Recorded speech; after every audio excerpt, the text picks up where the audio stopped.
Hi guys, I am Katie from Flan Fam Daily. Me and my husband do daily vlogs to show our journey after the loss of our son and our 4 miscarriages. And this is my part 2 video to my pregnancy loss awareness. I can link part 1 right here, but my part 1 was just about feelings, on your losses and everything like that. Part 2 is more aimed towards your support system rather than yourself. It's like do's and don'ts about like being around someone that's had a loss or experiencing one right now, just how you should act and you shouldn't and stuff like that. So we're just gonna dive right in. First, I'm gonna go over the don'ts. I'm mainly going to talk about things that applied to me as far as stuff I did not want to happen and did and stuff. So no, this is not going to be for everybody. You have to figure out the unique situation and wants and not of the person that you're supporting. One of my first don'ts is don't brush it off or avoid it. I had a lot of people, either the subject or me in general as a person, avoid me or brush it off, act like it never happened, when I was really needing them to acknowledge my son and acknowledge the babies I miscarried as babies, as people. And I really needed that. Some moms might not. It's okay. However you need it to be is fine if you don't. And if you're the support person, you're going to have to figure out what they need. Whether you outright ask them or you use clues or however, you need to figure it out. But the main thing that people do is they say stuff to you. They give you advice. They tell you stories, this, that, the other. Some things that were said to my husband and myself that are just no. For me at least, I think this is universal, but for me at least, we're just absolutely do not say. One of them has to be, you can always have another. Because you can have a loss and go on to have 10 more kids, and you're still going to think about that baby you lost. Saying to someone you can have another is so inaccurate, because for one, the person you're talking to may not be able to have another. You don't know the reason for their loss or their miscarriage or what, so they may not be able to have another. So saying that is no comfort at all in the situation. And it's really rude, to be honest, because it's like, okay, you bake a cake and it doesn't turn out right. Oh, you can bake another cake. That's fine. You can't have another child to replace the child that you've lost. It doesn't work that way. So, just don't say that. One thing I got with my early miscarriages, I had 3 miscarriages around 4 weeks and 1 close to 8 weeks. And I got quite often told, at least you weren't further along. And that's not okay, because I did lose my son at 20 weeks, and I'm close to people who lost their children even further into their pregnancies. I know people in my support groups that I am in that have lost their babies the day of delivery. Something goes wrong. Like, you can't say to somebody, at least you weren't further along, because my loss at 4 weeks and 8 weeks and 20 weeks still a loss. Still, all of those hopes and dreams are gone. Still, that child's future is gone. You can't sum it all up to say, oh, at least you weren't further along. You wouldn't say that to someone if the baby was here and they lost, say, the baby passed away of SIDS at 5 weeks old. You're not going to say, oh, well, at least they didn't make it to a year old and then pass away. You're not going to say that. Anyone with a heart and common sense isn't going to say that anyways. So it applies the same to miscarriage early on or stillbirth later on. You just don't say it. One thing that I truly, now this is something I live by now, and I truly believe with everything in me that is right. Everything happens for a reason. I was told that after every loss, after everything we went through, everything happens for a reason. And I believe that. I live by that. But it's not something you want to hear when you're going through something as life-changing and altering as a loss. You do not want to hear it. I didn't, at least. Everything happens for a reason means nothing when you're in that moment of loss, because you don't know that reason. For me, when I think back to losing my son, I have my daughter now, and I'm like, okay, maybe losing him, the reason for losing him was to have her. But yes, everything happens for a reason, but I still, to this day, look back and I'm like, why is she here over him? Everything happens for a reason is never going to be answered. It's never going to be justified, no matter how much I believe it. So it's just not something that you want to say to somebody suffering a loss. I haven't went through this yet, or not yet. I hope I don't, but I haven't had a loss after my daughter. So I don't know what it's like to already have children and then go through a loss. But one thing, you shouldn't tell someone, even if they have one other child or 5, well, at least you have the children that you do have. Because once again, they're not, the children that you do have don't replace the fact that you lost that child. That child is everything for that future and that love and the going to school, the first school play, the first step, the first word, just everything bottled up into one for that child. You can't replace one child's first steps for the next. Like, it doesn't work that way. So just don't tell anyone to be thankful for the kids that they already have, because I'm sure they are. I'm sure they are very thankful. But you shouldn't say to someone to think of it that way. That's something they need to do on their own. One thing that we heard a lot, me and my husband, we are very fertile. We get pregnant very easy, but we have a hard time staying pregnant. I need progesterone and low-dose aspirin and very, very close supervision through my pregnancies, a specialist and all that. So I used to hear all the time, well, at least you can get pregnant. And that meant nothing, because before I got my daughter, she was the 6th pregnancy. I had 5 losses before her. So even though I got pregnant those 5 times, I gained nothing but an angel and sorrow out of it. So just because I could get pregnant meant nothing at all. And if anything, it caused more pain and sorrow being able to get pregnant so easy, but then not being able to hold the pregnancy. So that meant nothing to us in the moment. I am very thankful that it's easy for us to get pregnant and we don't have to go through fertility treatments or IVF or Clomid or anything like that. I'm very, very thankful for that. But that's not something you want to hear. Another thing I heard often was time will heal. And I don't know how to, this not to sound completely bad, but just to be blatantly honest, time doesn't heal.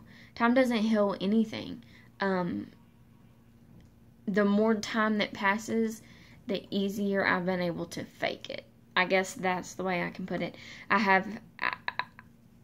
I can cope better, more time goes by and I can learn how to handle situations differently.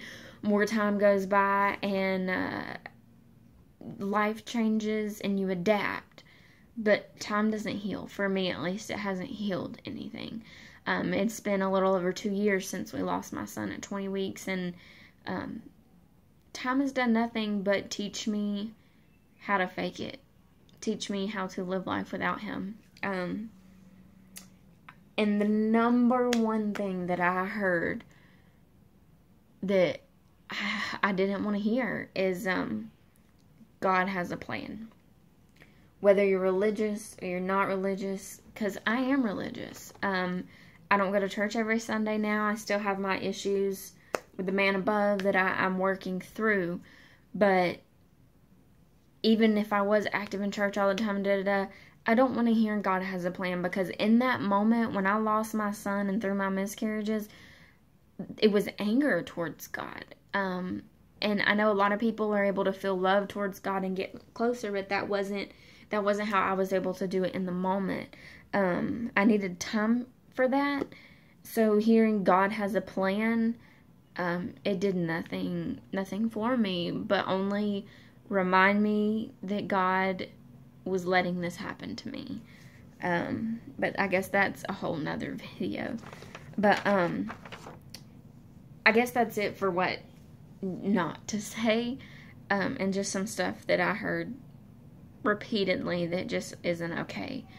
A few other things is, if you're going up to the hospital to see somebody who just lost a child, or you're going to a friend's house, to support her because she just found out there's no heartbeat, or just anything, don't bring your newborn or your toddler or whatever. Just go by yourself. Here's an example. When I lost my son, we were in a hospital in Atlanta trying to save his life, and when we figured out that he had passed, we came back down to my hometown to be induced and have him down here around family and friends. And Gerald's best friend and his girlfriend at the time, who is now my best friend, they had just had a son. He wasn't even a month old. And they could have made the decision to bring him up there. And I am so thankful and grateful that they did not, because I wouldn't have been able to handle it. Now, and even once I left the hospital, and probably about 2 months after, when I started going out and about again, their son saved me, did more for me than him or they can even imagine. Being able to love on him and have that baby there to fill those little tiny moments of void. And I needed it later, but in the moment, if they would have brought him up to the hospital, I wouldn't have been able to handle it. So it's just things like that. Just don't throw the fact that you have healthy children, or children period, in the person who's going through a loss's face, whether you mean to or not. If they would have brought him to the hospital, no, they wouldn't have meant anything by it, but it wouldn't have hurt any less. One thing is, I loved all of the text messages and phone calls I received, but don't bother someone. Don't blow up their phone. For the first 2 months after I lost my son, I would read a message and I wouldn't reply. There were times I didn't even pick up my phone throughout the day. I just slept and cried and took my anxiety medicine. And if someone wants to be left alone, leave them alone. Let them unless there's warning signs of suicidal tendencies or something like that, leave them alone and let them grieve. And on the subject of grieving, do not tell someone how to grieve. I had people come in left and right. This is what you should do. This is what you shouldn't do. You should go to the therapist. You don't need the therapist. This, that, and the other. You need to let that person grieve how they're going to grieve. And if you're the person going through the loss, you put your foot down and you say, no, this is how it's going to be. I have went through a few different grieving processes for my son in the last 2 years. And I've needed the people around me to respect that. If the way that I'm grieving has changed, I've needed them to respect that, to make it easier on me. Because life changes and you have to change things up to make it through. And don't compare the person that you're trying to support story to someone else, because they're not the same. You can have 2 women both lose a son at 20 weeks for the same exact reason, and they are going to grieve differently. They're going to handle it differently. It doesn't matter. They can go through literally the same thing, situation for situation, and it's going to be different. So do not compare one person's story to another. And I have my rainbow daughter. I love, oh my, Nevaeh. I love her more than anything. She does not replace my son. So do not expect someone to have a healthy baby after a loss and just be okay, because that's not how it is at all. My daughter is 7 months old, and I'm just 7 months into learning how to fake it. I mean, I do what I have to do for my daughter. She needs me, and that's that. She doesn't need mommy sad. She doesn't need mommy depressed. And that is my motivation to not be. And that's it. But she didn't replace my son, and she didn't just turn a light switch and make it any better. Okay. 15 minutes in this video is not supposed to be this long. But here are my do's. Show support and mean it. When you say you're going to do something for that person, you do it. Be specific. Instead of, if you need anything, call me. They could need money. They could need a ride and you don't have a car. They could need money and you not need it, and they call you and they need it and you can't give it to them, but you had told them you would do anything. Be specific. If all you have to give is your time, which is perfectly fine and acceptable, then tell them, I will give you my time. Let me know if you need it. Be specific. If you need dinner, I will cook for you. Be specific. One thing is, you know, I said all the things not to say. A way to avoid all of that is just listen. Don't say anything. Listen. Let that person talk. Let that person cry and scream and be pissed off at the world and ignore you if they want to ignore you. Let them do what they want to do to make it through that day. Just listen. I would have to say, out of every one of these do's, the most important one is listen. Respect their wishes. If they want to talk about their loss, if they want their loss, you know, mentioned by name, my son's name is Blaze. You know, if I wanted to talk about him by name, my supporters do. If I prefer for him not to be mentioned that day because it's a harder day, my supporters don't mention him, and they do that. For my son's first angelversary, we went out to dinner and celebrated his first birthday, and we had a big thing and cake and a dinner, and that's what I needed that year. Just earlier this month was his second, and me and my husband stayed home, baked a cake. I couldn't even sing happy birthday because I was so emotionally unstable, and we did it on our own. We kept it secret, and that's what I needed for this year. Next year I might need to go out to eat again, and I'm gonna need everyone to support me. Like, it changes. It's not the same. Be there when they want you there, and stay away when they need you to stay away. And it's not rude, and don't take it personal. I had to worry about people taking the way I was handling things personal, and I shouldn't have to worry about that, or anyone have to worry about that on top of your loss. Really, all you need to say is, I'm here for you. Listen and say, I'm here for you. Alright, this is the last little thing I'm going to say, but it's not only moms that suffer from this. Dads suffer too.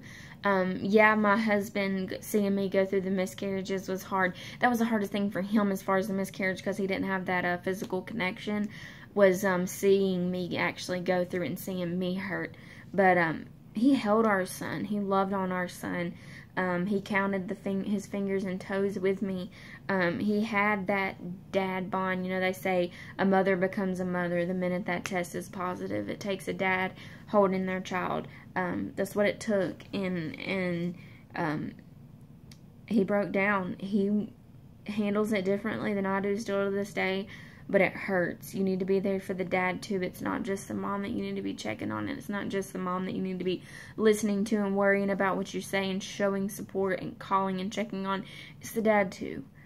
So just keep that in mind. This video was not supposed to be this long, but I thank you for watching. If you can comment, share, like. Me and my husband also do daily vlogs on this channel. If you want to subscribe and see those too, and see how we go about our days without our son as we raise our daughter. And I thank you for watching. Video number 3 to this is going to be the process of miscarrying and being induced for me, and that will go up next Monday, so a week from today. And I just thank you for watching and thank you for your support, and we will see you in the next video.